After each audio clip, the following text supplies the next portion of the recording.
السلام عليكم ورحمة الله وبركاته، عاملين ايه يا شباب واخباركم ايه؟ يا رب تكونوا بألف خير وفي أحسن حال. على بركة الله هنبدأ حلقة جديدة معاكم عبد الله مصطفى. اربط الحزام، الرحلة ابتدت.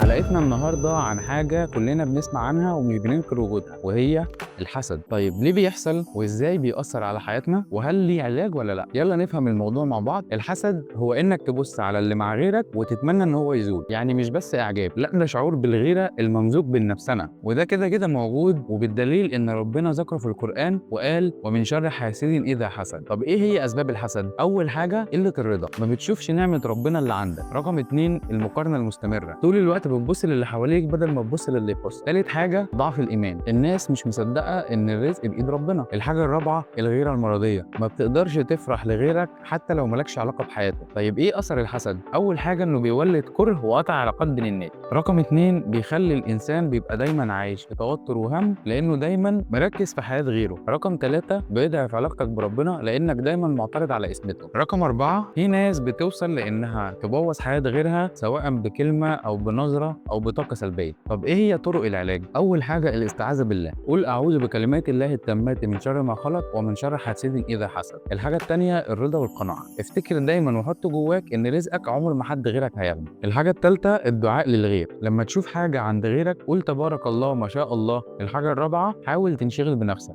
ركز في حياتك أنت بدل ما تبص على حياة غيرك. الحاجة الخامسة التطهير الداخلي، حاول تنظف قلبك من الغيرة، وافتكر دايما إن الدنيا عمرها ما كانت سباق. عرفنا دلوقتي ايه هو الحسد وايه اسبابه وايه اثره وايه طرق الوقايه منه. هنتكلم دلوقتي في امثله تفهمنا اكتر الحسد وازاي نتجنب النقطه دي. اول موقف، واحده بتشوف جارتها مثلا جابت عربيه جديده، بدل ما تقول لها مبروك تقعد تقول لها يا بختك بنغمه نفسنا كده، فتبوظ العلاقه بينهم. الموقف الثاني في الشغل، واحد شاف زميله اترقى، بدل ما يشتغل وينشغل بنفسه يقعد يحقد عليه ويشمت في اي غلطه هو بيعملها. موقف ثالث، واحد محسود في صحته واولاده ومش واخد باله ان هو المفروض يحصن نفسه واولاده. عامه الحسد مش بيأذي بس الناس اللي حواليك، اول حاجه بيأذيها هو انت، لانه بيخلي قلبك مش مرتاح ونفسك عمرها ما هتكون راضيه. ربنا في كتابه الكريم بيقول ام يحسدون الناس على ما اتاهم الله من فضله، يعني الرزق من عند ربنا مش من عند حد تاني. خليك من جواك راضي ومبسوط، ودايما بدل ما تقول يا رب خد منهم قول يا رب بارك لي زيهم واحسن. فك الحزام، الرحله لسه مكمله. خلصنا حلقتنا النهارده، يا رب تكون عجبتكم. لو عجبتكم ما تنسوش تعملوا لايك وسبسكرايب وتفعلوا زر الجرس عشان يوصل لكم كل فيديو جديد بنعمله. سلام.